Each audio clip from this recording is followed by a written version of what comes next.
Hello, everyone, and welcome back to the Title Block, a podcast about Canadian theatre designers, their history, and their craft. And I am, of course, your host, Michael Cruz.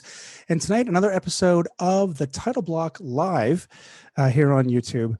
Tonight, I'm coming to you from Cataraqui, land of the Huron-Wendat, Algonquin, Mississauga, and Haudenosaunee people, where the other settler name is Kingston, Ontario. And tonight on the Title Block live, we have a panel on sustainability in design. The UN has named this the Decade of Action, our last chance to create the transformation to a livable future. What does it mean to align our practices with a 1.5 degrees Celsius global temperature rise? This event focuses on the aesthetics of a climate-friendly, sustainable design in theater as a core design practice and as a part of a larger, equitable green recovery. Let me introduce you to tonight's panel, and a reminder, their complete bios and links to their work will be found at thetitleBlock.com when this is released on the podcast feed. Now, give me a second. Everything is minimized. This is a classic Zoom issue. 1 second. All right, first, I want to introduce Logan Cracknell. If I just got to find his bio. 1 moment. All right, here we go. First, the panel. Logan Raju Cracknell is a Toronto-based lighting designer who has been working in dance, theatre, and opera in Ontario. He was recently an assistant lighting designer at both the Shaw and Stratford festivals, which we have featured prominently here on the Title Block. Logan, welcome to the Title Block Live. Do you want to say hello? Just unmute your mic and say hello. Hi. Hello. All right. Off to a great start here tonight. Kendra Fanconi comes to us from Huesum on traditional unceded territories of the Sechelt First Nations, colonially known as Roberts Creek, BC, on the Sunshine Coast. She is the artistic director of The Only Animal, a place-based theater company that works for solutionary outcomes to the climate crisis. Kendra, welcome to the Title Block Live. It's great to be here. Thanks for having us. And Paul Fujimoto-Pihl is a project manager at the Grand Theatre on the traditional lands of the Haudenosaunee, Attawandaron, Anishinaabe, Lenape, and Wendat peoples on Treaty 6 lands in London, Ontario. He is chair of the Ontario section of the CITT and director of TD Arts.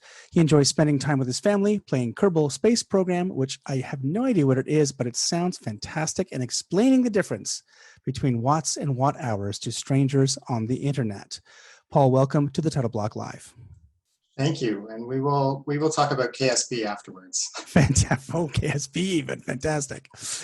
Lauren Gaston is a costume designer, or Gaston, she'll correct me, I'm sure, is a costume designer, illustrator, and sustainability advocate who lives on the territories of Munsee, Lenape, Canarsie, and Wappinger, colloquially known as Astoria, Queens, in New York City. She is the co-author of the Sustainable Production Toolkit and a member of the United Scenic Artists Local 829 and IATSE Local 764. Lauren, welcome to the Title Block Live.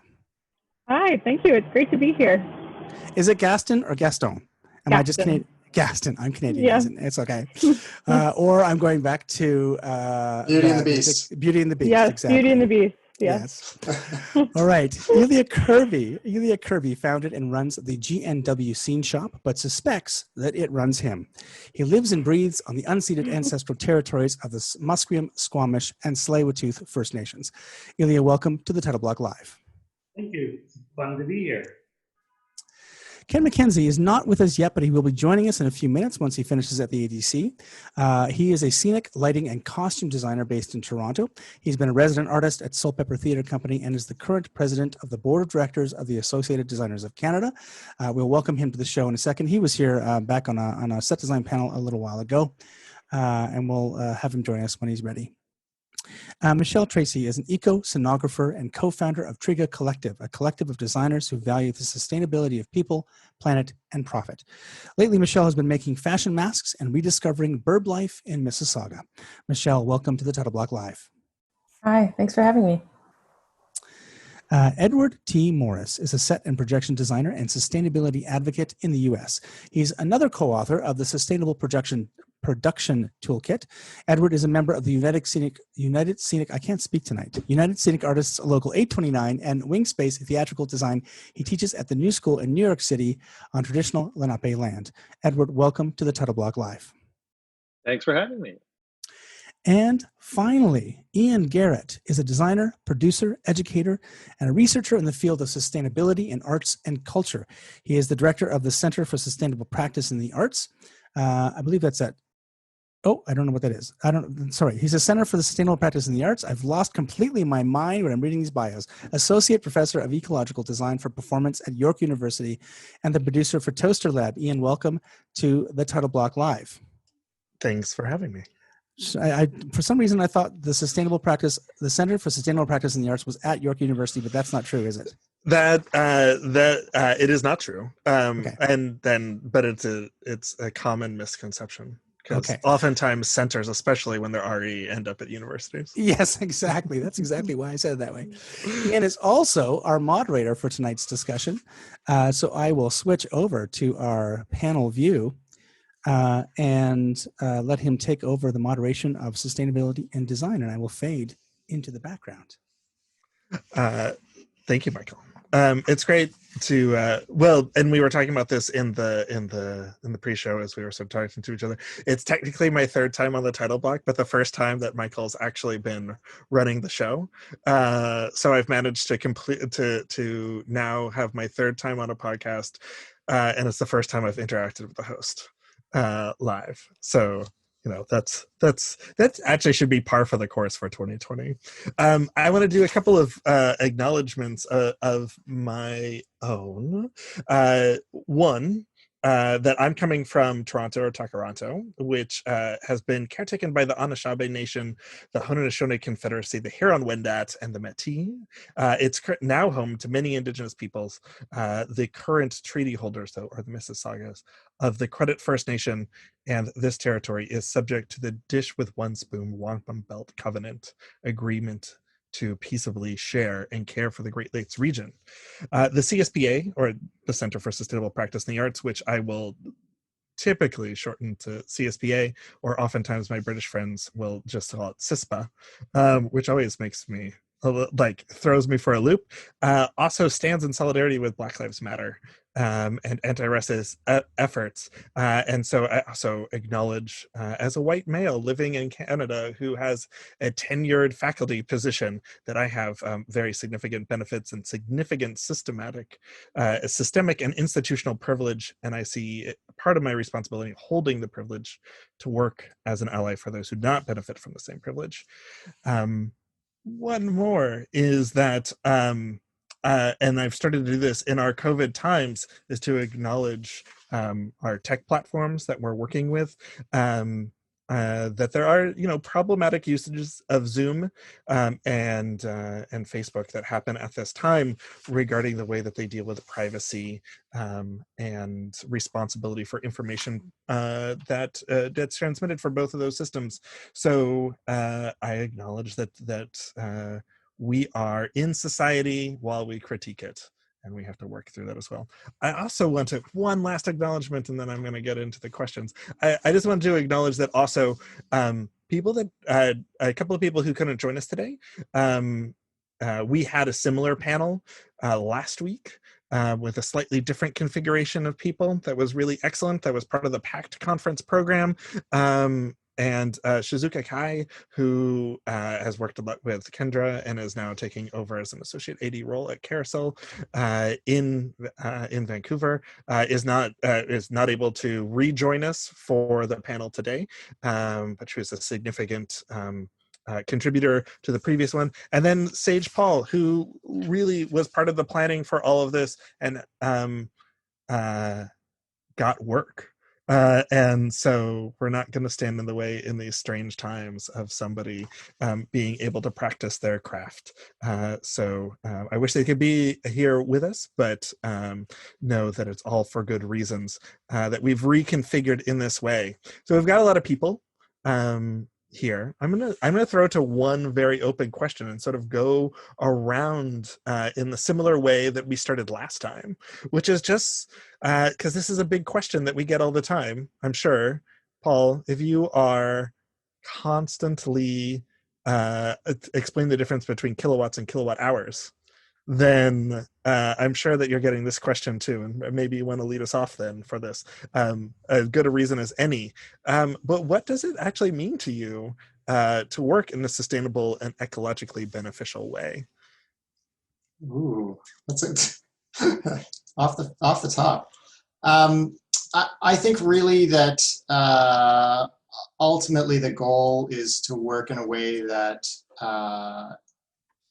that balances enough with nature that we can continue it indefinitely in a sustainable way. Indefinitely being until the sun expands and consumes the earth and all that. But that our impact on our planet and societies are sustainable in such a way that we can continue to do them for many, many tens of thousands, hundreds of thousands, millions of years. And we are obviously very far from that right now. Yes. I think that the way that the Brundtland Report, which is where a lot of this comes from in the UN context, like the phrase that they use is meeting the needs of the present without compromising the needs of the future. But I love that.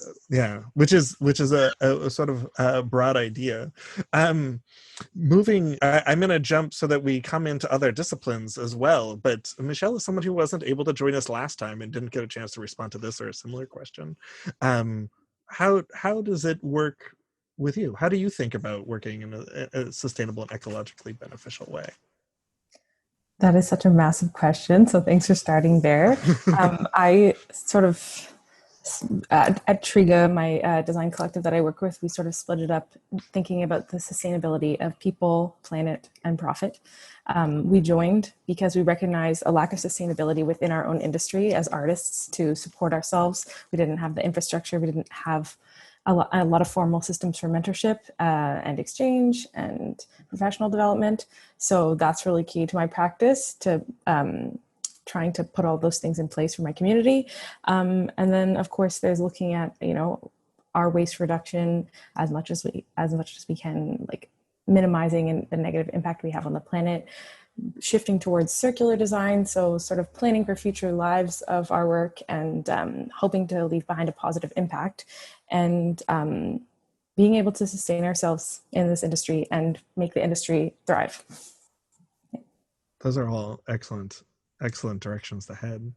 As a couple of our design compatriots to the south, I might turn it to, and you can pick which order you want to go in. It's a race to the mic. Edward and Lauren, what does it mean for you? And can you also tell us a little bit more about how that sort of started to manifest in the toolkit that you've been working on? Edward, why don't you jump in since Sure. I do have a good answer because it's actually someone else's answer. So Lauren and I are both inspired by the work of the Broadway Green Alliance, and they have put it better than I can put it. And they say, we ask that our members commit to being greener and doing better each day, as climate change does not result from one large negative action, but rather the cumulative effect of billions of small actions. Progress comes from millions of us doing a little bit better each day. So I have always liked how they put that, because it helps me break it down into small actions that I can actually take, as opposed to a problem that's too big for us to address. Lauren, do you want to go? Sure. And similar to what Michelle said too, something we're looking at in the Sustainable Production Toolkit is sort of sustainability from the human side, environmental side, and from a financial side, and looking at those three components as really being interwoven. We can reduce and reuse, but if people don't have livable wages and are working under a burnout model, it's still not sustainable. So we're exploring how those three aspects influence one another and how actionable strategies can be built within each to influence the whole. Awesome. Thank you. I'm going to come back north. across the virtual border, which is entirely open, as opposed to the land border, which is currently not feasible to cross, and bring it to Logan, as we said, a transition also into sort of like questioning it also from an institutional side of things. Like, how does having especially come out of these staffed positions as an assistant, where you're working in a design role that is within housed at least within the institution, like and I don't know if that definitely that how much that shapes how you define this, but what does it mean for you to work in a sustainable and ecologically beneficial way? I think for myself, a big part of it, because like my primary focus is lighting design, it's not always I find as easy to do things as like, repurposing materials and stuff. But I try to do a lot of work around avoiding needing to purchase something new to fulfill the design, whether that be sourcing, gear that I have, contacts and people for resources, just to like, lower that manufacturing kind of the carbon footprint of that, and then from like the assistant position, one gets like I think a little trickier, as I feel there's a level of less control, but then it's like things like reducing like my footprint, because I know like I'll be using my computer that has to be used for what I do. Then it's okay, can I reduce the amount of paper that this position is using, and kind of finding the balance between the things I have to use and the things that have just been a convenient thing, and what I can kind of negotiate there. Like how you just sort of phrased it at the end there, I think is like sort of connects through those various sort of ideas of like what has to be done and what's convenient to do. And I want to come back to as we're going to be talking, I hope about support is how does one function as an assistant in this realm? But let's come back to that, because I want to make sure everybody gets a chance to respond to this question. And then we're going to open it up into a more freewheeling conversation. Knock wood. Elia, in our last panel, you commented on like how much time you've spent with on this topic and approaching it over the last few decades. So both the initial question that I'm posing to everybody and what it means to work sustainably and in an ecologically beneficial way, and perhaps also how you've seen that change in the time that you've spent thinking about it. Well, I mean, I think like everybody, it's a sort of a bit of dread mixed with passion. I mean, it's sort of an understanding that it's the very air that we breathe, it's the land we walk on, it's it's our children. All of that is why we do this. It's an understanding, I think, that we speak on sort of ethereal terms and very real terms about the meaning of stories and how they affect our lives. And I think that we also have a very latent and very real understanding of how the environment very much affects our lives. I mean, we don't have to go very far. Certainly, the number of storms in the South, and the list goes on. I think that's why we do it.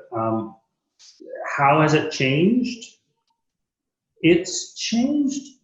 On one hand, it's gone from a fringe sort of why do you do that sort of attitude from people to a very embedded understanding in throughout our industry, throughout our community. This is incredibly important. You're probably aware that the British Film Institute just published a report yesterday about how they're trying to take the film industry to net zero emissions by 2050. So, like very real. Now, it's a lot of talk still. So, we've got it, but people are listening. And I think that's the most important thing is that you're no longer having to convince people of the relevancy of something. What now is it's coming up with real and tangible ways that this can be achieved. And I think that's the difference. It's not the why, it's the how. Yeah. I think that actually leads very really well into asking the question of Kendra. And I know that hello Ken. Ken has just joined us too. So I have to be I realize that as I'm tipping to Ken and Kendra that I have to enunciate to make sure that I don't confuse questions intended for a specific one of you. Ken, we're starting off with so that you're aware and have a moment to process your thoughts on sort of what it means to work in a sustainable and ecologically beneficial way as just sort of a kickoff. Coming out of Elia's comment, I wanted to next go to Kendra with as someone who has sort of become you're brought in a lot to talk about the importance of this. A lot of it because of the significant work and the way that you've shaped the only animal. What does it mean to you to work in this sustainable and ecologically beneficial way? I think the context that we work in, which is that we are a site-specific, place-based theater company that has worked a lot in the natural world for about 15 years. And so our values and practices have developed, and we have a lot of freedoms because we don't work attached to a venue that maybe already has a carbon footprint. Like we make a lot of decisions from the ground up. But I would say as our mandate and values have evolved, we have begun to see that that we really want to put our values into action. So the values of the company are things like aligning our theater practice with a livable future with only 1.5 degree temperature rise and the carbon budgeting that is responsible within that ethically. We decided only last year, this is our first full year as a no-fly company. And as we work kind of with the national community and international community, we're continually saying to people, hey, we're happy to talk to you about doing something, but just so you know, we'll be connecting you with your local artists. We're not flying to where you are to work with you. We're also a buy nothing new company, which is an extremely challenging thing to undertake, but that we feel that the urgency of our times is such that we're just called to do it and to take on those challenges. I found your question interesting because it was not only what does it mean to work in a sustainable way, but I think I got this right, Ian, an ecologically beneficial way. Yeah, I may have tipped my bias. And when I think about that, I'll just tell you about a project we're just beginning. It's a longer project. It's called 1,000 Year Theater. And what we're doing is planting a set out of native rainforest species to BC where we live. And that it will mature in 1,000 years. So it's 1,000 Year Theater is the name of the project. And we're working with communities that have experienced severe clear cutting, and we'll be installing our theaters there. We'll also be installing the theater, we hope, in a more urban environment. And it's a place where you can go and kind of consider your role as steward and also consider what your belief in the future is. Can you believe in 1,000 years? And part of what we're doing also is working with the kids climate movement, the youth climate movement, which is so beautiful, and theater makers who are within that movement, that will kind of create this handoff of this theater from generation to generation and kind of do a process design that could last 1,000 years. And we know that stewardship is necessary within keeping those species like the red cedar, which is the mother of our forests here. And they're stressing out because of climate, and they're starting to walk north. Trees walk very slowly. So in that work, we're also trying to sort of support the species that are under stress so that they can stay here with us. And that role of stewardship is part of this bigger thing that we see, that artists are called in this time to transition us from a culture of consumerism, which is so hard on the planet, to a culture of stewardship or a culture of care. And this moment in time with the COVID crisis, with the crisis of what white supremacy has caused in our society and the harm that it continues to cause, I think this idea of the culture of care really resonates against all those things. And we know climate is intersectional. And so there are many places there to work for climate justice. Thank you. Ken.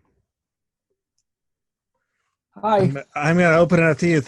I know that this is the design podcast, and most of the audience has an interest, at least, if not is also designers. Although, judging by the numbers and subscriptions that Michael mentioned, it must go beyond the design community, at least in Canada, because I know that we're a small and tight-knit community. But you're also in a unique position as president of the ADC right now, when the ADC is doing a lot of work, which is also one of the reasons why things are butted up against each other. So as I tip this question to you as well, before we open it up into something a little bit more freewheeling, both in your perspective as a designer and perhaps to, with your thousand-eye view of issues facing designers in Canada, what do you think about working in a sustainable and ecologically beneficial way? Well, I think it's increasingly a core value of designers as they especially as a younger generation comes up and an older generation goes up. But even within the older generation, I think there's a recognition of the unsustainability of the work that has happened. And I think within the theater context, that design is a I don't want to say it's an easy target, because I'm not trying to let us off the hook, but I think at the end of any production, when the dumpster pulls up and the set gets loaded out and thrown away, it hurts people's hearts a little bit, and when costumes are really easily disposable, that hurts people's hearts a little bit. And I think we all have a sense of okay, there's got to be a better way, right? There's got to be a better way. And so I think we're at this place where that feeling of there's got to be a better way is butting up against, okay, but as a designer, I have so little control of how these things are done. I'm a freelance artist who walks into a theater company that already has a culture of how they execute a design, and where it comes from and where it goes to after it's done. I have no part in that. And so how do I exercise some measure of control on that? Or how do I exercise my ethic around that? And so I think what we're finding is that actually there are theater companies too who feel that way, who would like to be able to cross that bridge with designers. But up until now, there hasn't been this conversation between either producers or production companies and designers, or departments of production. The conversation just hasn't been happening. And I think that hasn't been happening for a bunch of reasons. There are places where it does, but in a lot of places, in the majority of places that I have worked, you step into that theater company and you don't assume that they have some kind of sustainable principle that they work by, but also to implicate them and to sort of push that belief or that idea or that value upon them. I don't think that there are many designers who believe that they have that power. And so I think beginning those conversations is something that, as the president of the ADC, who has access, I think, to more producers and to the organizations that represent producers, that's something that we can do. We can begin that conversation. And I remember a conversation that I had a couple of months ago with Kendra. One of the values that she articulated that really resonated for me was the value of immediacy, right? That if we're going to walk into a theater company, we should start that conversation. We should all be a part of starting that conversation now, and not waiting for the theater company to bring that up as a value of their own. But actually, I think theater companies, for the most part, are in a place where they are receptive to that value. I think that they understand that as representatives of social values and people who prompt social value, that's a place that they have a responsibility to that. So I think we're in a good place right now to push this along, and even this moment where everybody has had to step away from their work is also a moment where they're reevaluating their work, and I think that makes this a prime moment for organizations to say, in spite of the fact that there might be greater costs associated with it, there is, and I don't think that's necessarily true, but I think that that's a fear, that stepping back, looking at the way that they make work in their production departments and in their organizations in a larger way is something that organizations are at this moment prepared to do. Yeah, maybe more so than ever. Well, definitely in this pause too. I think it's also, to sort of actually underscore, like, even not just hypothetically, we're in the right time and place, but here we are, a group like more designers than not in it, but like I said, it's a design podcast, that's bound to happen. But people who are working as freelancers, people who have recent experience working as staff in that design capacity, but then also people coming from other parts of the production who are engaging designers as well. And that's sort of like why this panel is built this way. Also in across different professional contexts of looking at how this is manifesting in our neighbors to the south as well. So I think it's a great time to sort of like open it up to like, now, albeit everybody here is like has an answer to the what does it mean to work sustainably question, which means you've thought about it.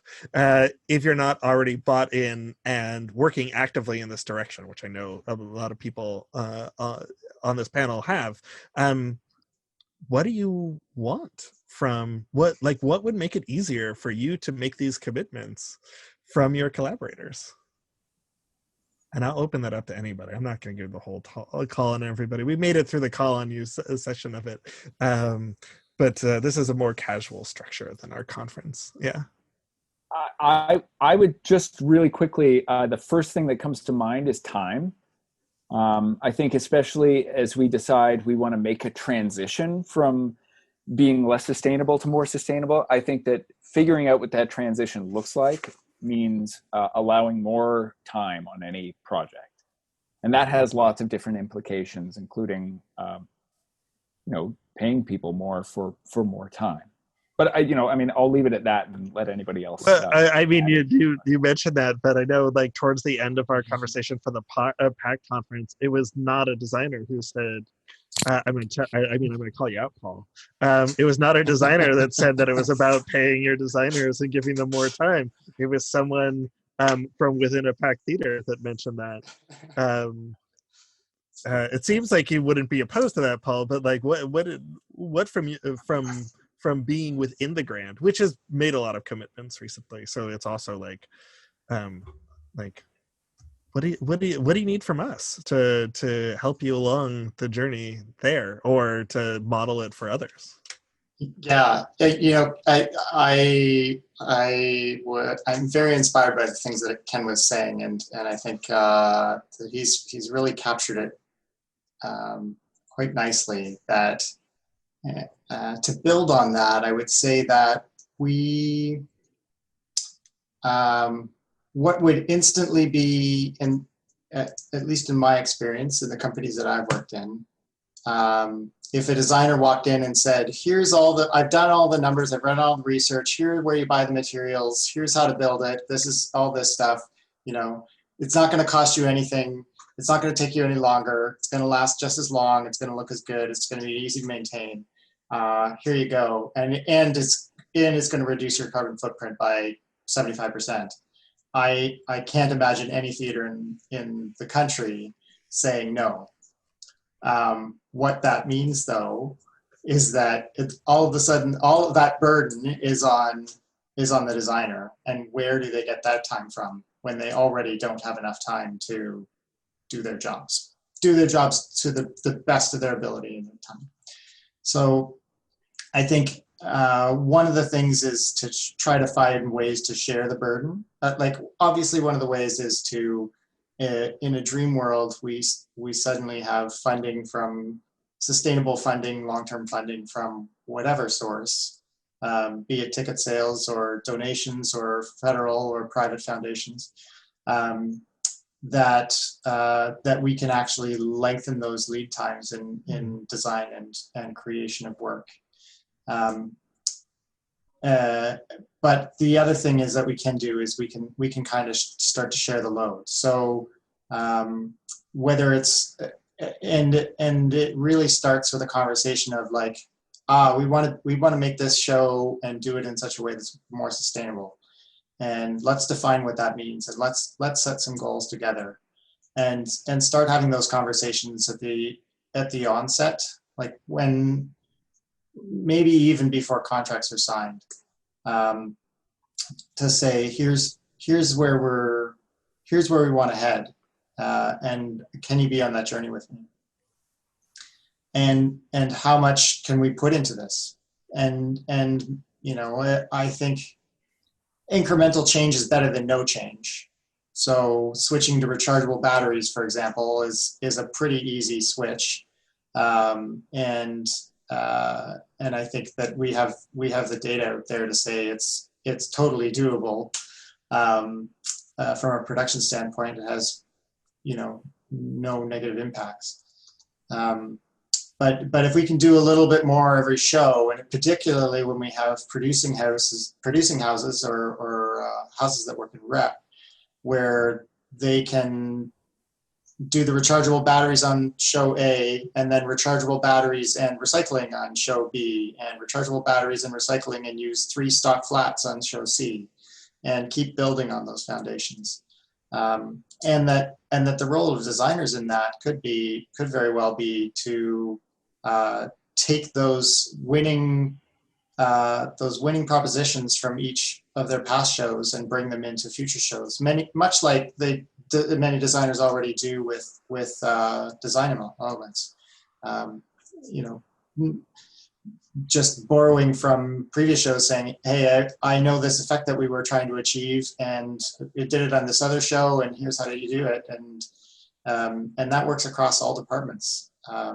Here's how to build this corset in such a way that it does this particular thing. Here's how to achieve this lighting effect. And it's the designers bringing the professional development to the theaters and to the craftspeople.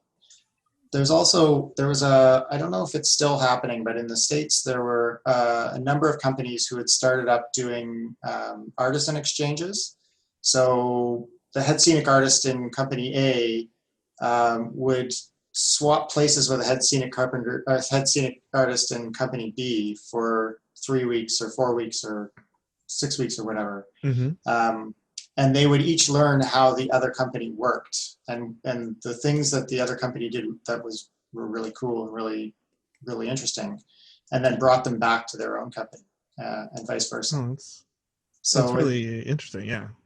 Yeah.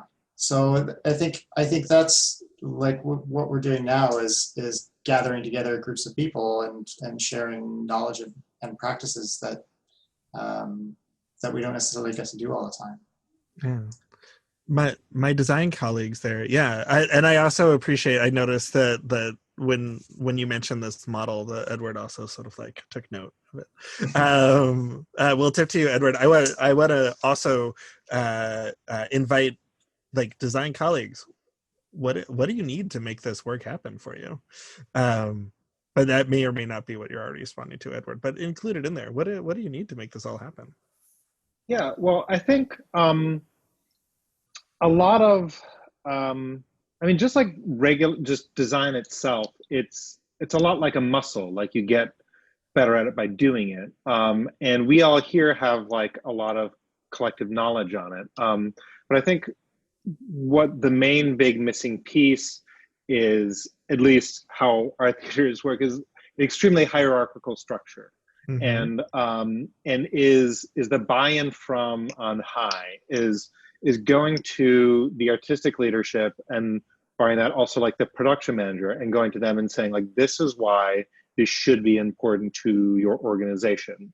Because once they're on board, they can ask their production manager, who can ask their department heads, what does it actually mean to work in this way? Does it mean hiring another person, keeping our because it often is not more in terms of material costs, but those costs get transferred into labor, into transportation. And so one of the things that we're trying to do in the sustainable production toolkit, but still have more to go and would love to hear some other ideas about, is like how to make the case. So something that I'm very interested in, I've talked to a couple of just literally a development person at the Public Theater, and also one at Chicago Opera Theater, I believe, is to try and make the case that not only from like a mission standpoint, but like from a development standpoint, the idea of like a sustainability grant.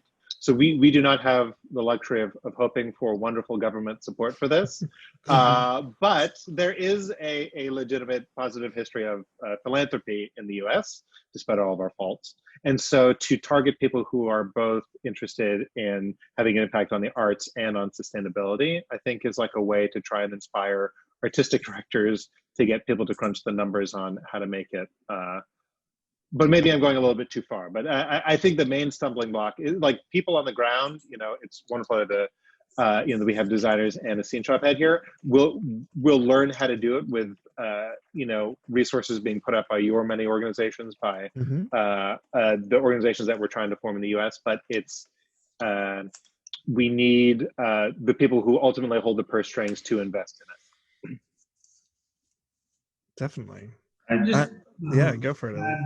To what I think I was listening to Paul talk, and I think one of the things that's interesting about what we can do right now, and while I agree that we as practitioners need more time, and yes, we would need more money, but I think we all know that those are slow and scarce resources. And so working with what we can do now, and I like that what Paul was talking about with paying it forward, the notion that you buy some rechargeable batteries or you save a stock. And that's what I started doing many years ago. And like, even with, the limited resources and acknowledging there's a hierarchy of, like I can work with a designer as a fabricator to make a set that the producers and the directors don't know is sustainable. They don't need, yes, it would be great if they were on board, and yes, it would be great if we could, but they don't need to know. We can figure it out. The designer makes choices and walks in the door and says, I really want this to be sustainable. And we go, okay, well, this is how what can we do? But we need to be told that, and we need to know that that's important, because then we can work with that, right? So I think the first, probably the most important thing that needs to be is communication. Like, if that's a value that you want to bring to it, and I'm going to raise something that, I mentioned when we spoke on this CATC conference, which is that, like, people, like, if you're a freelancer or, yes, I run my own shop, but I get hired essentially by project. We're hired because we have skills and we have knowledge. And if we're bringing that to the table, that's what they want from us, right? Like, so you bring those values to the table with you, and you just basically say, you're gonna hire me, this is what I'm bringing to the table. And if at some point, we're all gonna say, look, if you don't wanna work in a sustainable manner, don't hire me, right? That's basically what we have to start saying. And then people are gonna go, I really wanna work with Edward or Ken or, or Paul or whoever, and they're gonna say, great, that means I have to work in a sustainable manner. And there's ways that you can do it. You can, like, say, I'm gonna only reuse stock flats. Everybody here in Vancouver is very familiar with Studio 58, and there was a fellow who was a TD there, and his shop was full of stuff, and he would spend $300 for a student show, but have it look huge.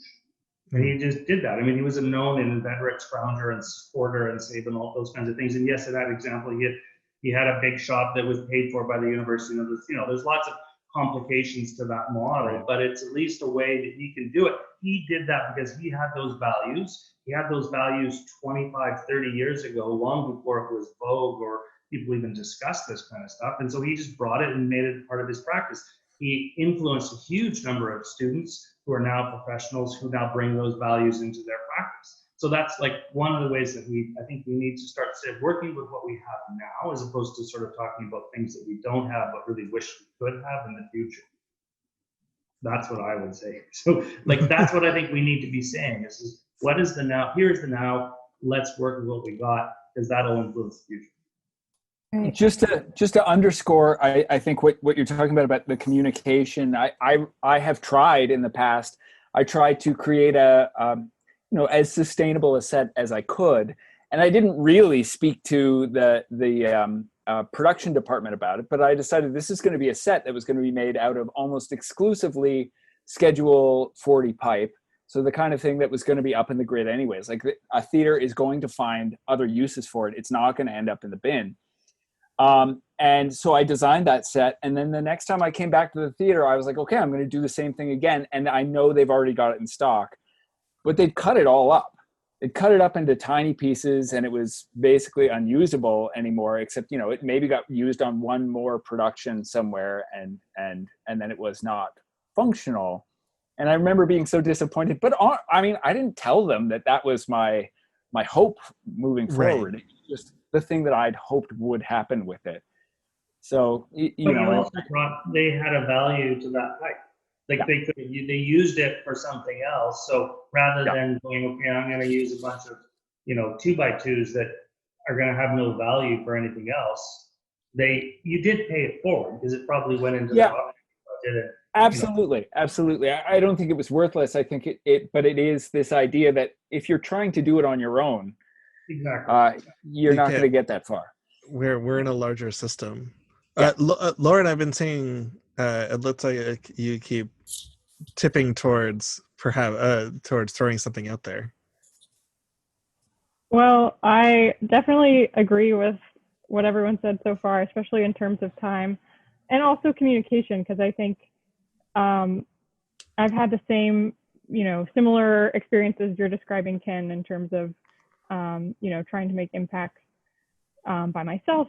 But I think just as a small example, as speaking as a designer, also having an inventory and it's like well in advance of what's in their costume stock would really make a big difference for me in terms of considering reuse just earlier in the process.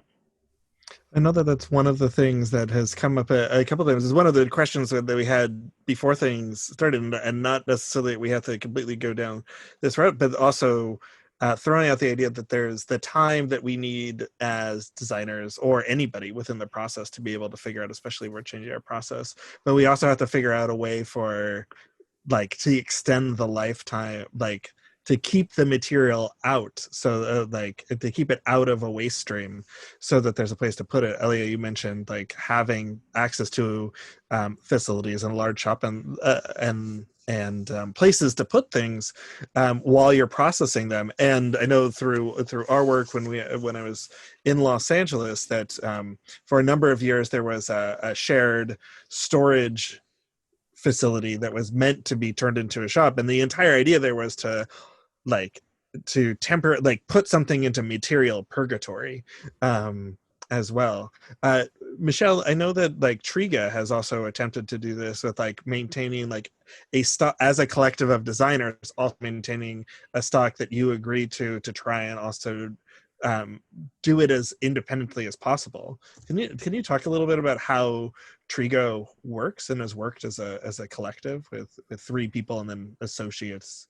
Sure. I just want to respond to what you said about the stock, because I was dying to chime in. that I think that it's really important to acknowledge what we already do well in theater, which is our resourcefulness. And, you know, most theaters are usually pretty good at holding on to things and trying to find long lives and value in things. But we do need to work on formalizing that sharing in our industry in that way that you described. So in our modest way, Triga, which is a collective of 3 designers, we combined our stock and we tried to offer it for free or cheap to our community. We have significantly downsized as a company due to COVID, which is kind of a shame. And we've had to like sort of find future lives for our stock in a different way because we can't actually just hold things right now. But it's something that I really grieve and regret, that we couldn't be that central hub. But I think that the more that we can work towards that model of, you know, formalizing how we share beyond just Facebook groups and beyond just these sort of personal relationships we form, which I think are very valuable, the better.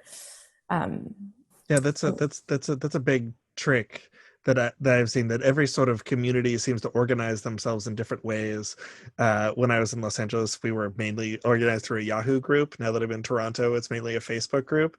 And there's been attempts to like move that into its own like sharing infrastructure, but then it never reaches critical mass that it always seems to need to exist within the larger framework that people can sort of float in and out of it, because we don't really have time to focus on it.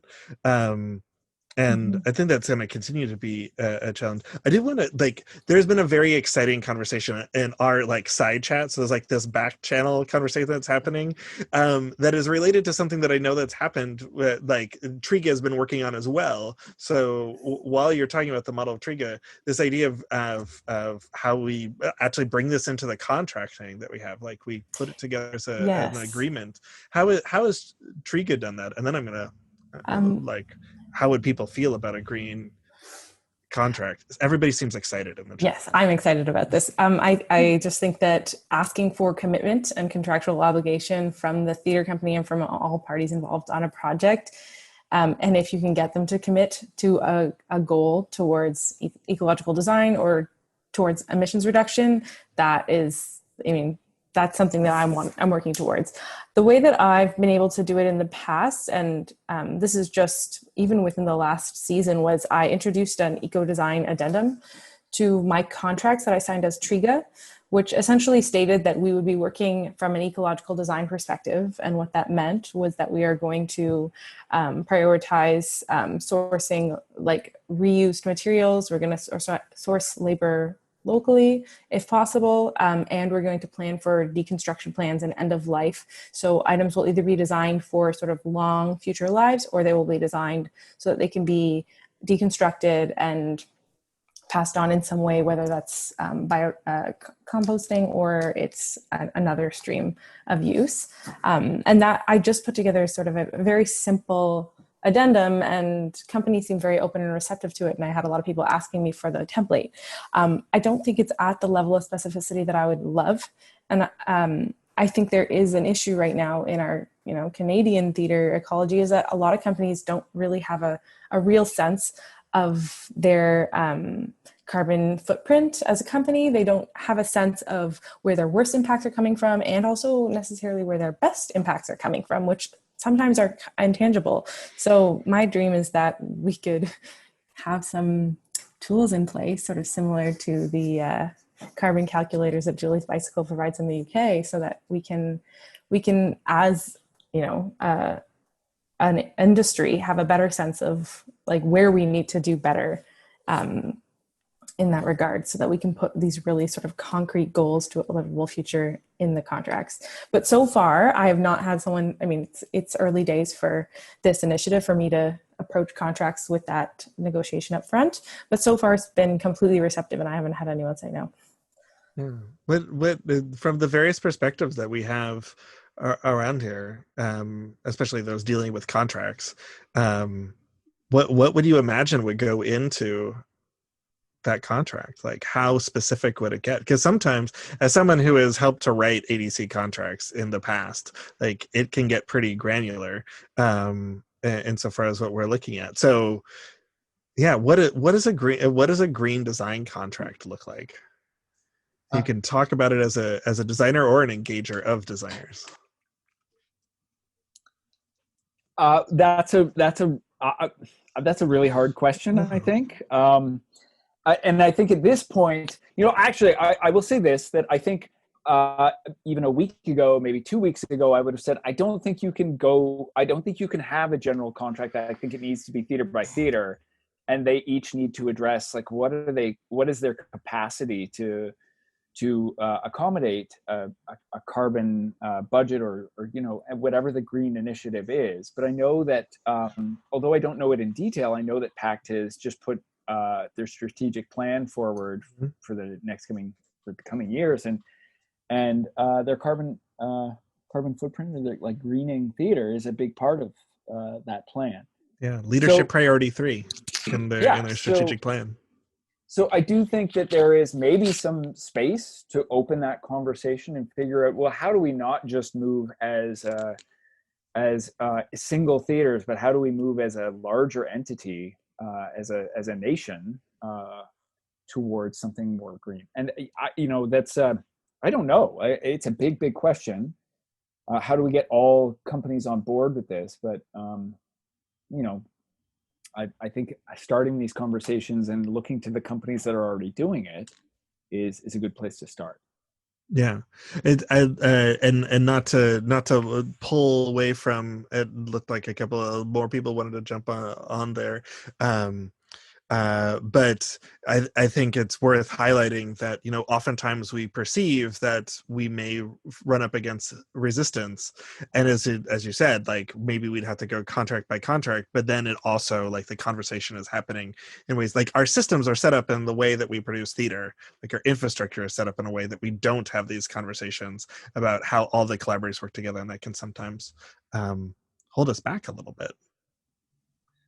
But I go back to what I said during the PACT conference. Like, sustainable productions can actually be cheaper, which is, so I don't necessarily, like, yes, I agree with Ken. I think it would be hard to do a blanket clause across every DC contract that says it has to be green, and maybe not necessarily appropriate. But I mean, one of the things that I do whenever someone, we put a value to the cost of disposing of a set, right? And if there's a green set, that's potentially going to eliminate, $500 out of the cost of the set, right? So, like, that's real money that could be applied towards sustainable productions. Or, if you start going, if you start evaluating the cost, or both the sustainable cost as well as the real cost of driving around, picking up all these rentals or doing all this kind of stuff. There's other ways that you can sort of go, okay, well, I'm not going to spend that money, but I'm actually going to apply it to what I'm going to be putting on stage. So, those are just, I mean, they're very pragmatic. They're also very real. They're something that you can bring into what you're doing within the hierarchies that you're having to work with. Without having to go and sort of enact sort of huge systemic change that is kind of daunting to look at. So I think really trying to bring it back to what every individual can do within their very control immediately.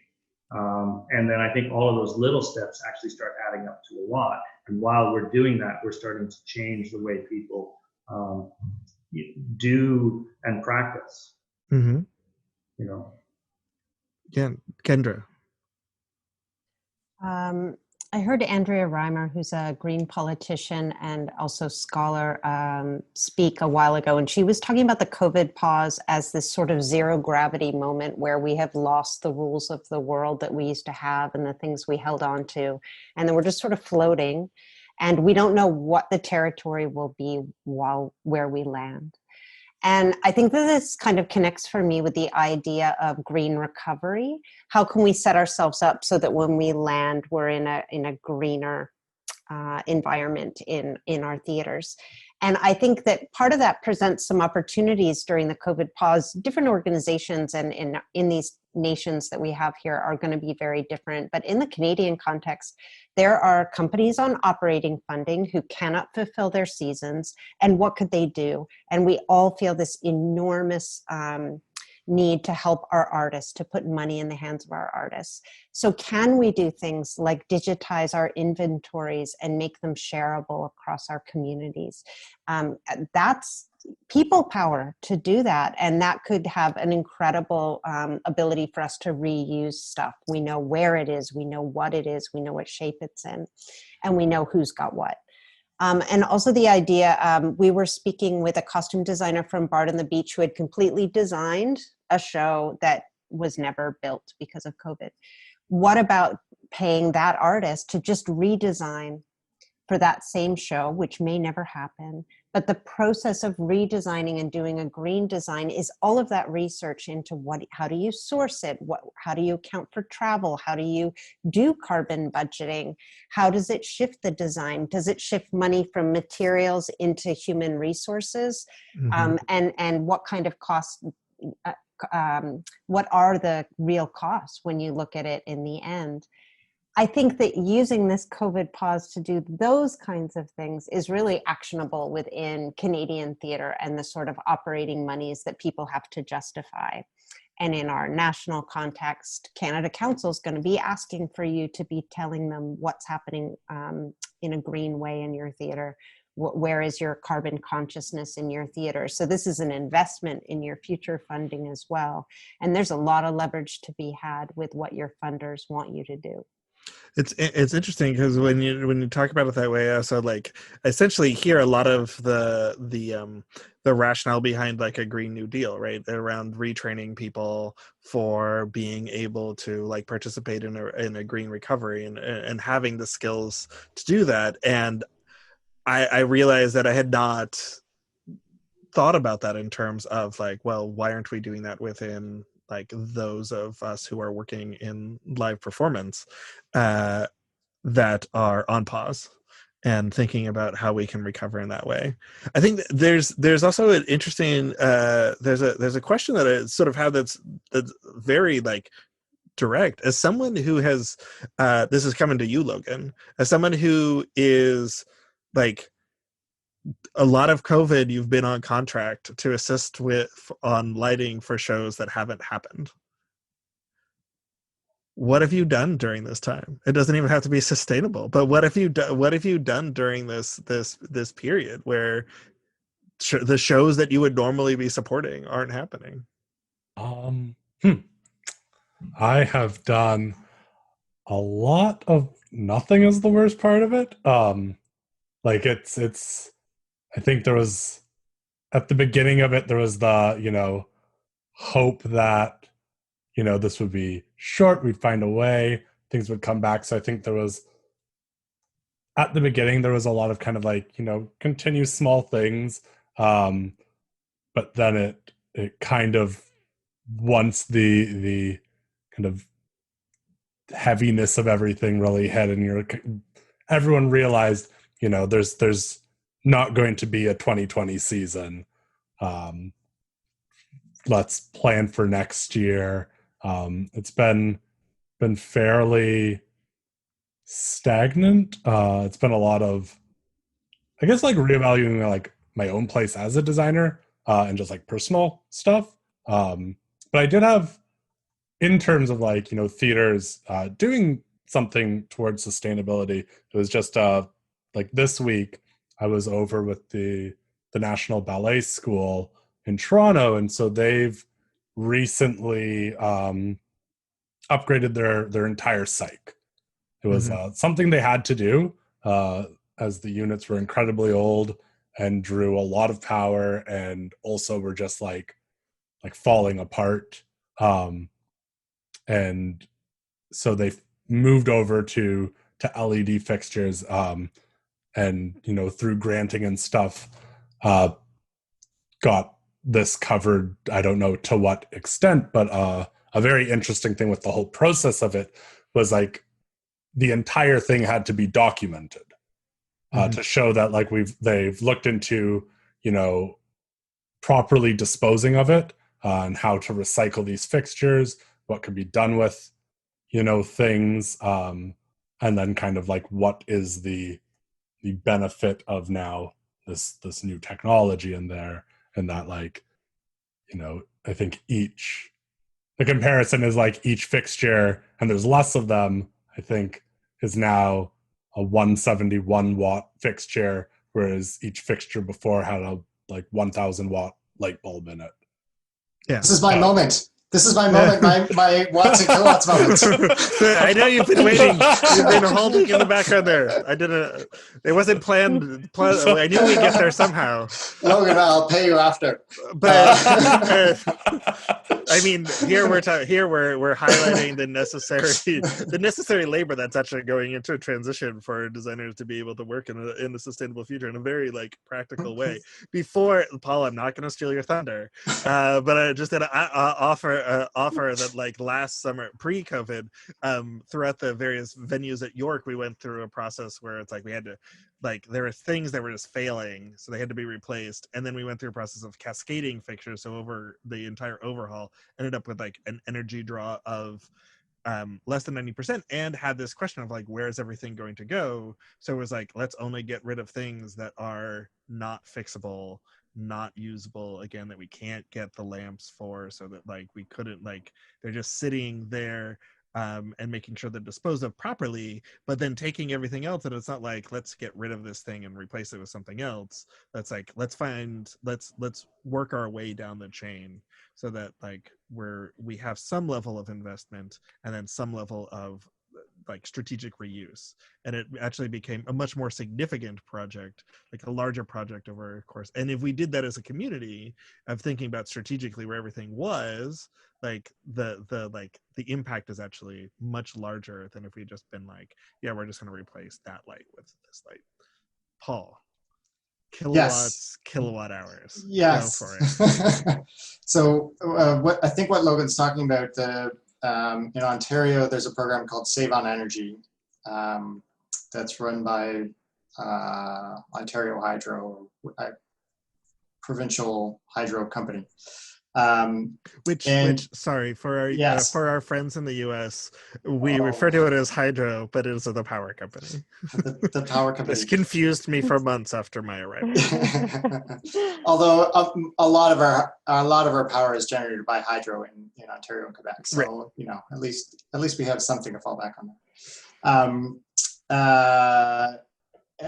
And they're Ontario, like it's one utility for an entire province, so it's not a whole different conglomerate of things. But the general idea is that they want to reduce two things. One is your overall energy consumption, your kilowatt hours. And so that's, if you have a 1,000 watt light bulb and you leave it on for an hour, that's a kilowatt hour. And then you can multiply, divide as you go along from there. The other thing that they want to reduce is power draw, which is watts. So your 1,000 watt light bulb requires 1,000 watts of generation somewhere. So if you have 120 kilowatts of power of cyc lights, then there needs to be 120 kilowatts of generation somewhere. And as we grow and use more energy and more power, particularly more power, that eventually we're going to run out of capacity in the system. And so hydro, in order to avoid building new power plants to pick up this excess demand,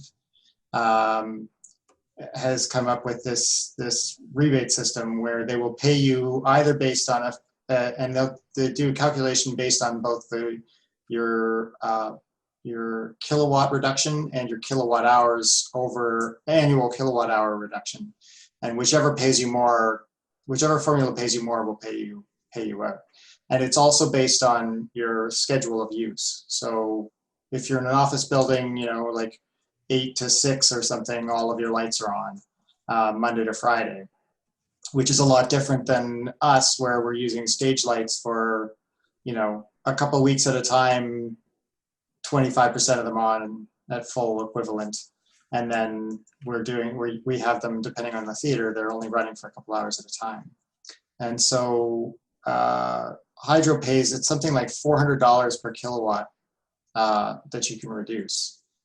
So one of the things that we've done, and this is something that I think we can do during the COVID pause as a practical thing, is capital projects, and there is money out there for capital projects and further incentives as well. Is look at, and the process we went through was they said, okay, we need to replace some old lights. They're getting old. We want to replace them. There's LEDs out. Sea changers was a thing. And look at, okay, so we can go from these 1K ellipsoidals down to 575 watt source 4s, or we can go to 161 watt source 4 LEDs. And what we found was, through consulting with lighting designers who came through the building a lot, we did a trial of 6 source 4 LEDs and found that we could replace multiple fixtures with one fixture. And so when you're looking at rebates and you're looking at, and ultimately the rebate is just an incentive, but from an ecological standpoint, it means that you're reducing your power draw, you're reducing your carbon footprint on an ongoing basis. And so we were able to reduce we wouldn't replace fixtures 1-to-1 with an LED. Because you can hang one light and have it do 3 tip colors for one area. And so if you add an IQ onto that, then all of a sudden you have more options and an iris and a gobo rotator. And so suddenly you can do a gobo wash, a 3-color gobo wash or 4-color gobo wash with like 9 lights or whatever it is, right? So that reducing those numbers is something that's very possible and reduces the capital replacement costs, reduces the amount of time that it takes to hang a plot. All like the number, if you're in a fly house, the number of bricks you have to load per pipe, all of those things. So you've got, like Elia was saying, is that you can do a show more sustainably that is cheaper in the end. And even if you aren't applying for this, for the Save on Energy program, you can go in and you can look and you can say, it'll tell you what your payback period is for with and without the incentive. And invariably, it's less than 5 years from incentive and energy savings, and might be as much as 7 years or something without the incentive. But it's not a long time. Especially given warranties on LED fixtures is going up to 10 years now, something like that. So it's not it's an easy thing and it's low hanging fruit. The other thing I did want to make sure that I mentioned was we talked a little bit about in the last one about getting actual numbers and putting numbers to things and saying, like, what is the actual impact of making this particular change? Because we can spend a lot of time doing green theater that looks really good but actually doesn't have a major impact. Or we could do things like, switch to low flush toilets, and see, there are certain things that are easy to do and have major impacts, and there are things that are hard to do and have little impact, but seem like they have a greater impact because they're harder to do. And so what I think we don't have right now is a really clear guide to what are those high impact and low effort things. And I think Lauren and Edward are working on that as well, and have generated some pretty great things. But I think we can continue to promote those kinds of guides, and that's really where we should start with the things that have the most impact. Yeah, it's I wanted to throw out a couple of references, and then I'm going to bring it back to Lauren and Edward to talk about the Sustainable Production Toolkit. One is you mentioned capacity and measurement. The CSP did like a 3-year project with the Hillside Festival, which is 3-day music festival in Guelph, Ontario, and they had done so much had so many environmental initiatives that they had already done, but had not necessarily looked at how that changed their overall environmental impact. Like they just hadn't studied it, but were things that were good, that at the point at which we started the study, it's like the things that you could do are all going to be hard because you've done a lot of these things. But we also can't prove like how much work that you've actually accomplished, because we just don't know where you started. Like your baseline is starting at a place where we're looking at reductions. And so when you start to have these conversations about, especially around incentives, is that like making sure that you're starting from a place, not to say like hold off on doing change, but to say like, let's figure out where you're changing from so you can celebrate those successes. And another thing that in talking about, because it sounds not dissimilar from this project we went through the York spaces, because we took advantage of the same sort of incentives and rebates insofar as rethinking things, is that when you start looking at that, we went down from like our backlight system in our large theater went down from like 2 single kilowatt fixtures and a color scroller, so over 2,000 watts of draw, to 171 watt LED fixture. And then other things that were as efficiency doing went to other places. And that the idea that like there's the embedded energy, there's the impact of having something new, which is significant, but balancing having a new light versus someone having to build a new power plant, like starting to think about how our impacts happen outside of the systems that we're working in as well. Because a lot of the research that we've seen in this, that Joyce Bicycle has done and that we've done at the CSPA, is like the significant contribution of like audience transportation, and that's like actually sometimes like on Hillside it's like 97% of their emissions were from people coming to the festival. And so it was like, well, how do we address that, and then also like, oh well, actually this is what art's really good at, is talking to audiences. That's why they're engaging with it. So how do we leverage what we're already really good at for the places where we can actually have really significant and measurable outcomes? And we wouldn't have known that if we hadn't had like nearly a decade of data where it's like, oh, we should be focusing on this high impact area that we've previously been ignoring because we're trying to keep it in the building. And last thing on the power reduction is also the loading on HVAC systems. And that you have nearly I think someone told me, and I haven't verified it, but somebody, a theatrical consultant, told me that when they've been doing these projects, they've seen that there's an equal reduction in power consumption from the HVACs as there is from the lighting. Because incandescent lights are 90-something% heat. Heat, yes. I want to really quick throw in a plug for actually probably where you got that from. So it sounds like your academic institution, Ian, is so lucky to have you on board. And Paul, same with your theater. I just did want to put in a plug for, I'm going to butcher his last name, but Curtis Kesefang? Yes, Kesefang, who works with Theater Consultants Collaborative. And they are not a purely sustainable consultancy, but he has a special passion for that, designing lighting systems. And I really love a lot of things that you said, Paul, in terms of, and our exact recommendations that he made as well about people sort of being invested by you getting a couple different instruments to test to make sure your staff is really on board with it, and a couple of like your frequent usual suspect designers. Yeah, I just wanted to put his information out there for people to add to their resource bank.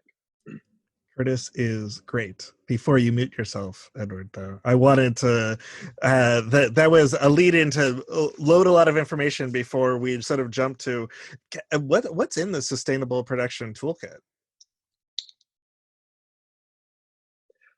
I can, well, I mean, it's essentially, we broke down by department, starting with, again, like I said at the beginning, like the buy-in from artistic, but through all of the production departments, and also adding in a section on travel, a section for company management, a section for development, basic, some low-hanging fruit, and some larger picture, just tangible tools for people to use.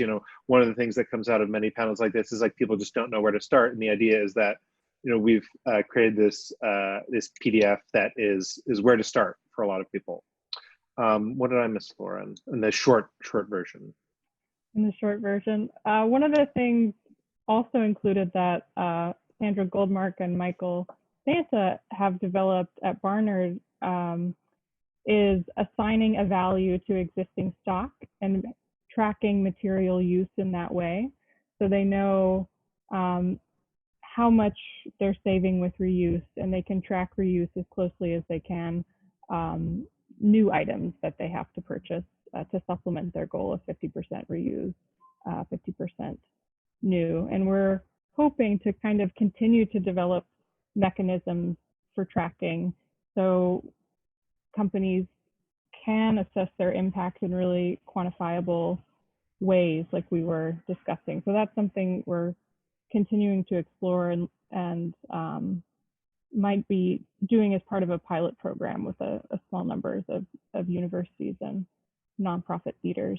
But again, I think that what that might look like is something that's adaptive, though, depending on, again, what kind of capacity an organization has, how much labor, how much money, how much time. I think it's not a one size fits all solution, but it's really what we're trying to create is a starting point with this template that can be used in different ways depending on where the company's at and where people are at. Yeah, I think that's one of the consistent challenges that we've seen. Sorry, Edward, I just sort of jumped on top of you there. No, I mean, yes, and I mean, the pie in the sky idea would be to create something along the lines of Julie's Bicycle or something similar to architectural lead scoring.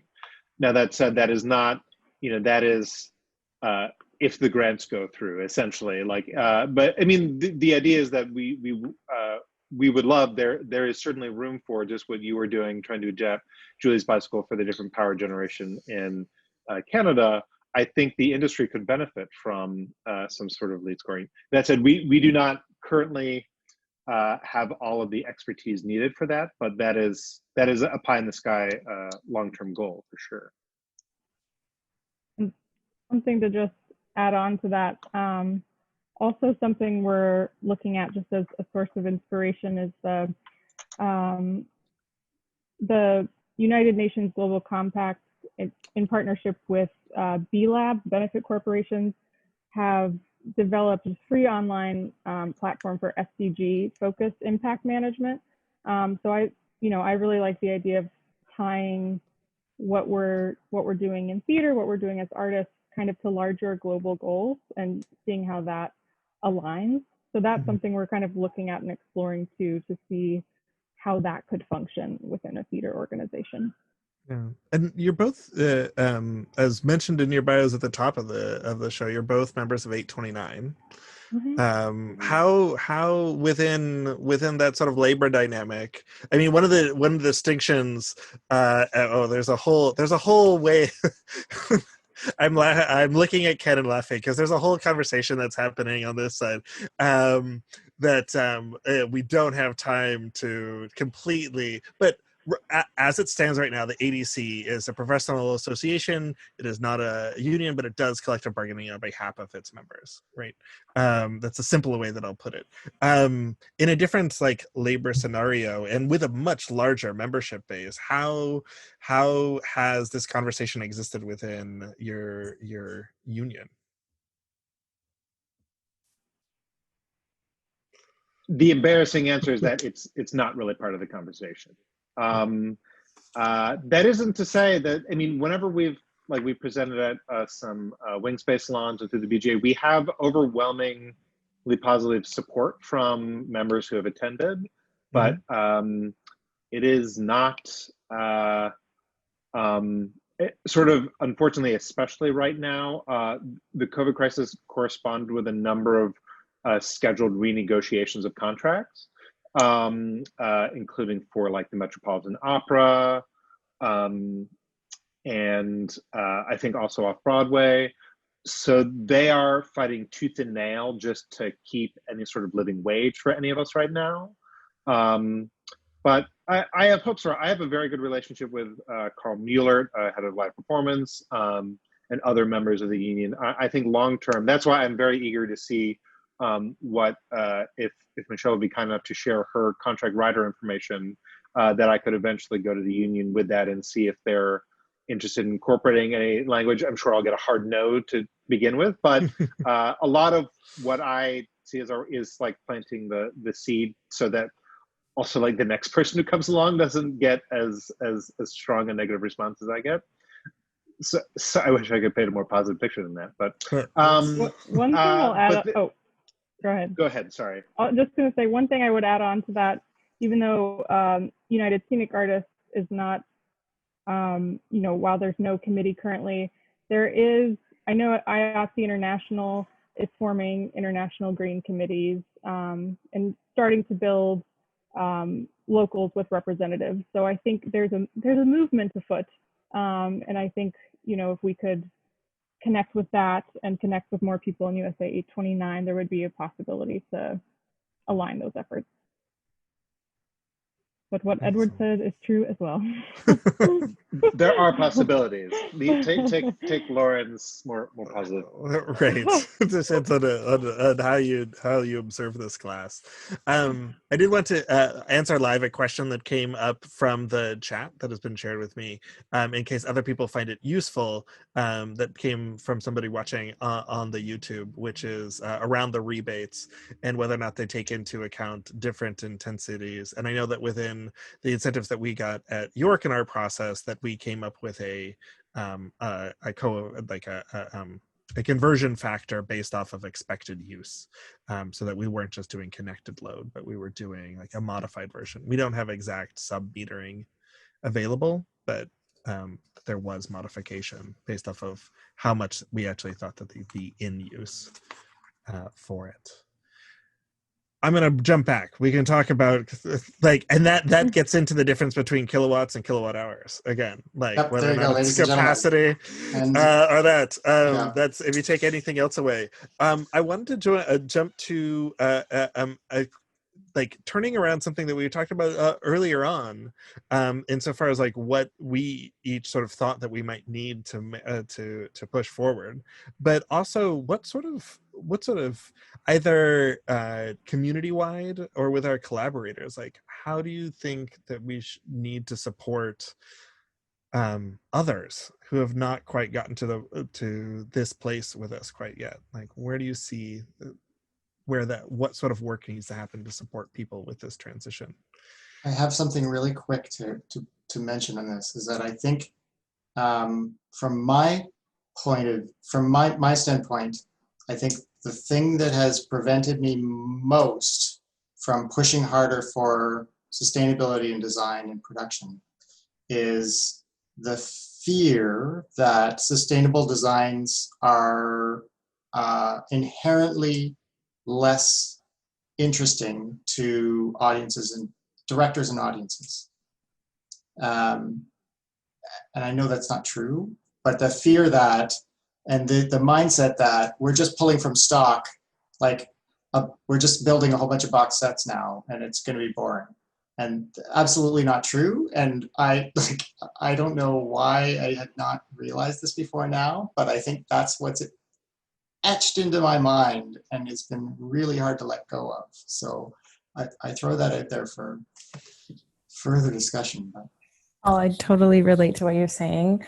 I personally feel like eco-design is considered fringe because there's a lot of aesthetics associated with the green movement, and it just reminds people of kale and oatmeal and granola, and people think it's not highly versatile. And that's one of Triga's goals, is to sort of dispel the myth that ecological design or eco-scenography cannot be highly specific. And we are hoping for our design contribution to be as design dramaturges, so that all the material choices we make are so thoroughly integrated into the art itself that the impression is it could have not been otherwise, as opposed to, well, they just slapped some plants on top of it. But Ian, in response to your last provocation, I would say, obviously some foundational reading and education will be helpful for everyone in all levels of our industry, but ecostagepledge.com has these really great pledge points that just provoke ecological thinking at every stage of the creative process. And it's a really short document, and it's a pledge that theaters can choose to put on their website and choose to incorporate in their work as a sort of set of values. But I think it's a great starting place in order to just get that train of thought happening artistically, and then in terms of production, pre-production, post-production. It's just a really great starting place. So I'm plugging that, which is not my initiative at all. I just think it's a brilliant resource. I want to jump in on the issue that Paul brought up about the fear of limits that we might have to take on as artists if we engage with sustainable design principles. And the way that I would go about it is to actually say that I think largely the people working in theater are aware of the climate situation. And when you are designing a non-sustainable design, there's a level of conflict in you between that climate reality that we are living in, that we are not on target, and bad stuff is coming in our lifetime and in our children's lifetime, that you're actually not enjoying creating unsustainable design, and that that the joy of creating something that your values are behind, that doesn't create two realities in your world, but actually a consistent reality that you're acting within, is terrific. Canadian doctors now, if you go to them with climate anxiety or climate grief, they prescribe climate action. That is what cures that. So if we can take on climate action within the realms of our theaters, we are going to feel better, and our audiences are going to feel better. So there's a lot of great reasons to counteract that fear, which I have had to at moments. The other thing that I wanted to say, though, is that there is a danger in just believing that the focus on individual change, even within our organizations, is enough in this climate moment. And I read somewhere, looking at individual, that you should put 20% focus on your individual actions for reducing your carbon footprint. You can wash out your plastic bags and do all those things. But you should put 80% of your focus on systemic change. And I just wanted to widen the conversation and the lens of this conversation a little, just to say that the work that I've been doing with the other people who are telling the climate narrative in our society, so our environmental organizations, our scientists, our journalists, our educational institutions, are begging for artists to get involved in helping audiences, what they call citizenry, engage in the climate conversation, because it is so overwhelming right now, and people are so frozen in their climate anxiety and climate grief that they cannot act. And if we have to do this thing of mobilizing our society, the artists can do a lot, because we know how to bring people into hard places. We know how to take them into tragedy. We know how to build the trust. We have the tools of delight and color and magic and all of those things that we do. And if we can apply those tools with these other friends who are working in the climate sector, there's a real opportunity to get through to people. And I just want to tell you, in the conversations and the conferences that I'm at, people are begging me, tell me, give me an artist, please give me an artist, connect someone. So I know if people are saying that to me, that there are people in your communities that are saying that. And that is something that our theater organizations can do, is on every show they can partner with local environmental organizations or the faculty of the environment at a university in your town or whatever it is, so that you're building those relationships to tell the stories together for solutionary outcomes. I might point to just being able to add to the bibliography that we've been collecting through this, the cultural adaptation work that Creative Carbon Scotland's been doing too, that they've been doing a 2-year project about embedding artists within organizations to manage climate, to like adaptation organizationally and societally, and use it like leveraging exactly what you're talking about, Kendra, and being able to look at the impacts of that. scientifically. And also before, because a number of great resources, I want to remind people that we've talked about language coming out of Triga. The only animal has language, and the way you mentioned at one point, Kendra, there's the EcoStage Pledge, which Michelle just mentioned, and is great and recently reinvigorated. They've got a great new team behind it. And also that Julie's Bicycle, which is a great resource, has a green writer's template that various artists, it's a little bit more geared towards touring artists, but is something that is worth taking a look at. And also a lot of the best practices guides and various types of guides that are in the resource sections of the Broadway Green Alliance and the CSPA's website at sustainablepractice.org, in the tools and resources section. Like there's a lot of different places to start pulling in things if you're looking for the language and things like that. I just want to put those resources out there because I also want to sort of like move us towards a conclusion, because I know, because I do talk about this forever, but in continuing in this sense of support, this provitation of support, how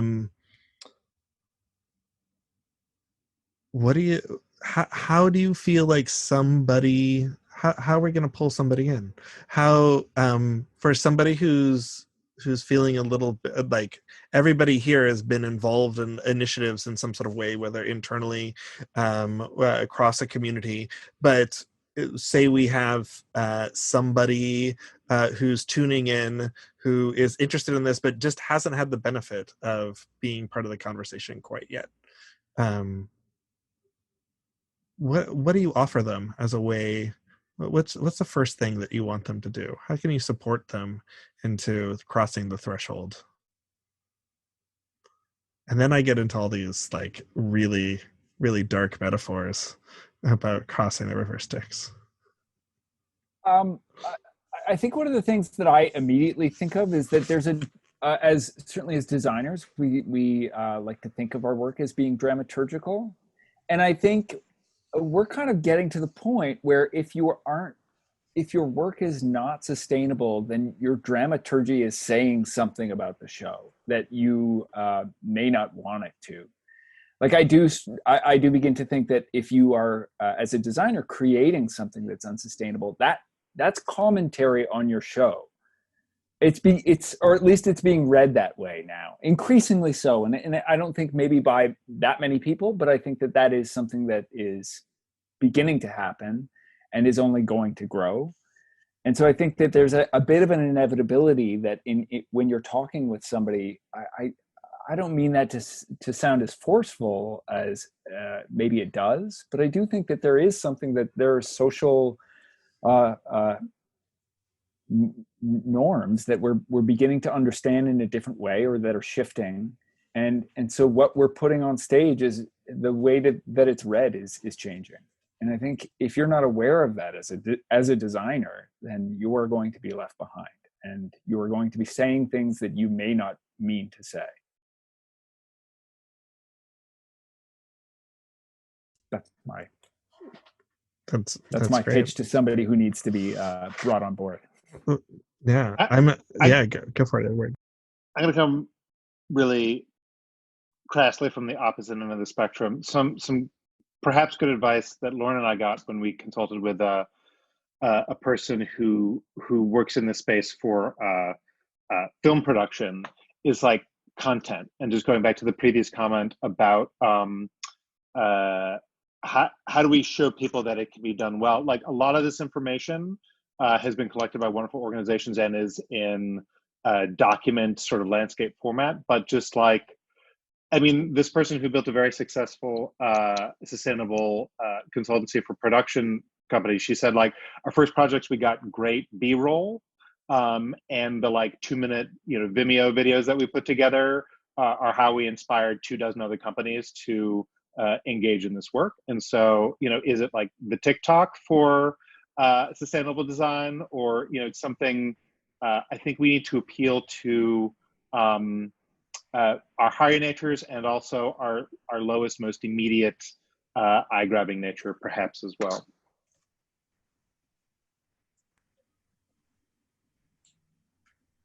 Thanks, excellent. The floor is I open. don't want that to be the last word. No, No, it's not the last word. I'm gonna start calling on people.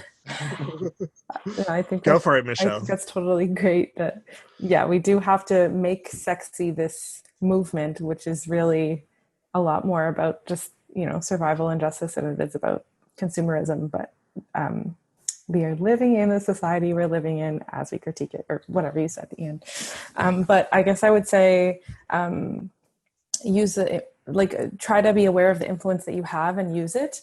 So, we're designers, we work in a material art form, but we also have the ear of some of the most powerful people in the room sometimes, be it producers, artistic directors. And if we can shift a project from just being our personal material exploration into organic materials to a community partnership, something that can increase the positive impact of a project with your design direction and your artistic influence, then do it.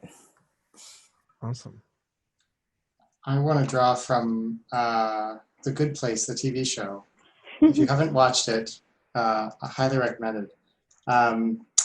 But there's a part there where they have someone who's not really good, and they're trying to make them better. And they say, we're tricking them into doing good things, even though their motivation is not good. But that by going through the motions, it becomes habit, and then eventually they will absorb that motion, the motivation. And I think that's an important thing, and it like tying back to something that Edward said earlier on. That I think once we start making sustainable choices and start making them habits, so even things like when we started recycling, like now it's just like cans and bottles go in recycling, they don't go in the garbage. I don't even think about it anymore. Things like, separating your paint or washing your brushes in buckets and stuff before you do the final rinse in the sink.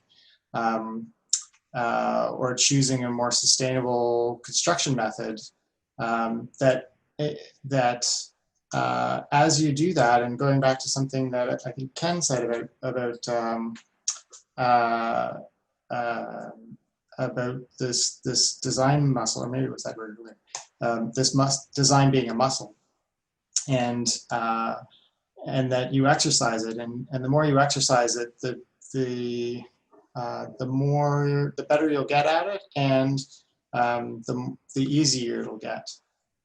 So I think that's something that we can take to all of our colleagues and say, let's just start with this one thing. Let's start with this next thing. Let's keep building on and just keep doing it. And eventually you don't even think about it and think about doing it. It just becomes a force of habit. I think that's great. Logan, go for it. Yeah, I think for like anyone wanting to be more aware of, sustainability in their design work, and I'll specifically talk as, the most junior person in this call, and talking to people who are close to, coming out of school and stuff.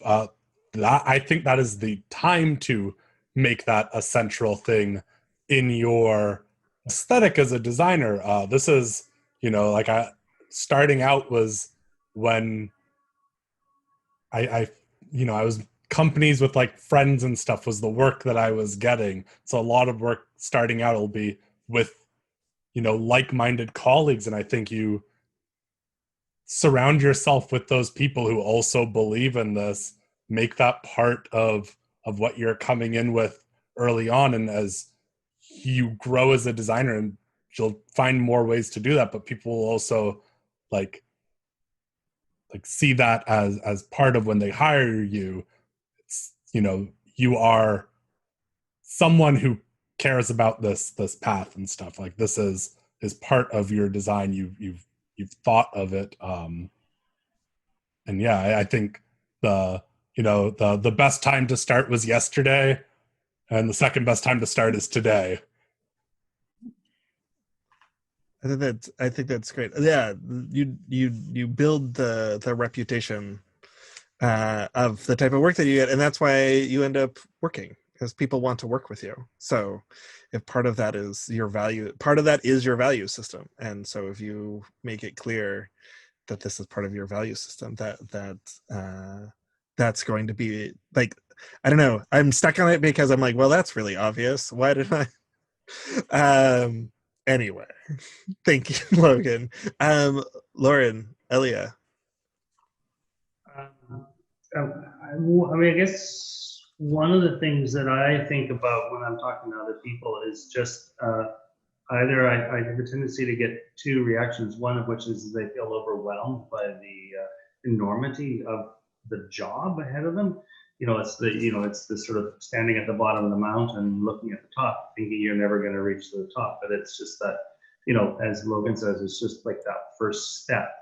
And I think so many of us get to that first step through different ways. Some of it is values, some of it is practicality. And I find that it's helping people through whatever means they require to get to that, to start moving on that road is, probably the most important thing. And if I encounter people that are struggling with it, it's, you basically try and tell them, hey, it's going to be cheaper, it's going to be more fun, and their lovers are going to love it. Like it's kind of make it sexy, as somebody said in this chat. I think that's kind of what we do, and I guess we're trying to. So yeah, or scare the pants off of them. Just tell them to, look at how many hurricanes or typhoons are hitting the south, and if we're not careful, that's going to be us next. Lauren, on the subject of pants. On the subject of what? Of pants. Pants. That's the best segue I can think of coming to some working with garments. I hope I didn't completely ruin your thought. No, that's just funny. Not needed anymore in this time of Zoom. That's my official advice on that.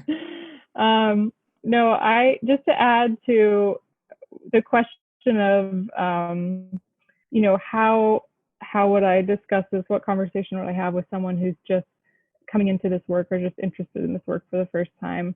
I think it's important when encouraging people to start with their own story and figure out what their values are, so that you can help them find an entry point that resonates with them, that they feel passionate about.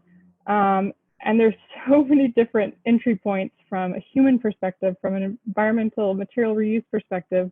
And I think there is certain imagery that's associated with sustainability. I think Michelle mentioned earlier oat milk, and but it's not about buying your way into sustainability. It's about sustainability as a core value.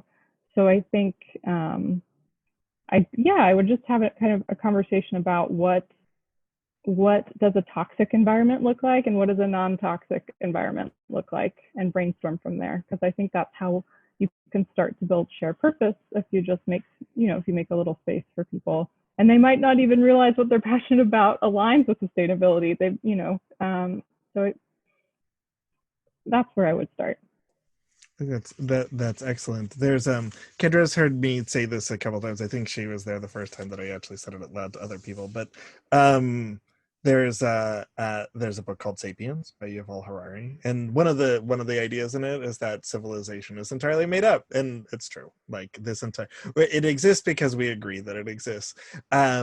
And in that way, I think you could extend that then into turning it into that like civilization is a performance that we do for each other. And I'd like to think that then we can use performance conversely to be a model for what we would like civilization to be. Like it's this microcosm of what we can do. So we should leverage that modeling exercise to and I think that's something that we already do as theater artists. That's what it is. That's the job. We're at time. I'm gonna thank you all Thank you. I'm going to go through a Zoom order and because that's the easiest way to do it. Although Zoom, and I played with it a little bit earlier, has now made it so you can actually move your tiles around if you have the latest version of it. In this, thank you all for joining me in this pants optional phase of our existence. Thanks, Michelle and Edward and Lauren and Paul. I'm not going to ask if anybody, no show of hands. Trust that you're all decent. Elia, Kendra, Logan, and Ken for joining me in this conversation. I want to thank Jen Stewart and Connor Moore, who are in the background and have been essential in organizing and pulling this together, both this and the conversation that we had last week in pulling together people from the Vancouver Design Forum and the ADC. And therefore PACT as well. I want to acknowledge again those who couldn't be with us for this conversation, but have been essential as we've been evolving this conversation. Shizuka Kai, Sage Paul, and I failed to mention at the top of things, Kevin Matthew Wong, who joined us last week as well on the PACT call from Broadleaf Theater and Why Not Theater. And I want to thank Michael for having us and tip it back to him to close us out. Thank you so much. Another pretty my mic is so hot right now. Another pretty spectacular conversation. Thank you all for sharing all of your thoughts. And I just want to, I want to acknowledge one of the things that, I think about how theater has sort of affected my next two careers that I went into that were not theater. Certainly performative in many ways, but certainly not theater. And one of the things theater has given me is the training to have empathy. And all of you have spoken several in different ways on the importance of theater beyond just telling story, beyond just entertaining, but teaching not only ourselves, but others on how to be empathic and to think about each other and our relationships in a different way. And that is certainly illustrated and is at the foundation of, one of the foundations of the sustainability movement and the idea that we can make art differently in a way that is blends with our environment and blends with the planet better and thinks about our future. So thank you all for reminding me about that. That is fantastic. I want to remind everybody that the bios for everybody on the panel are going to be available on thetitleBlock.com in the most recent episode. You'll find it in your feeds on Monday morning at 8 a.m. I am thankfully have gotten everything together tonight, so I'm not going to be there's not going to be a delay in releasing this. And you'll find bios there. You'll find other great interviews with other designers that we've talked to over the last now 6 years of the Title Block, which is ridiculous. I never thought it would last this long, and it's only because of the support from the community members like you guys that we have. And just pursuant to your point about who listens to the show, I have no idea. I don't collect statistics on it. I don't have the time to package things to sell for ads and all that other stuff that podcast people who actually make money doing this do. But there certainly has been a lot of good feedback from not only the design community, but aspiring designers and students. And this is the kind of conversation and leadership I think they need to see modeled for them. So thank you for that. So we'll see you at thetitleBlock.com. You can listen to the entire show on Monday in your headphones. And we'll see you next time on the Title Block Live. I don't know when that will be, probably in a month. Connor Moore and Jennifer Stewart and Michelle Cutler and others have been working really hard to generate that content for me, and I'm happy to produce all of it. And I'm so lucky to be surrounded by such terrific artists and humans like you all. So thank you. We'll see you next time on the Title Block Live, and have a great evening. Bye-bye.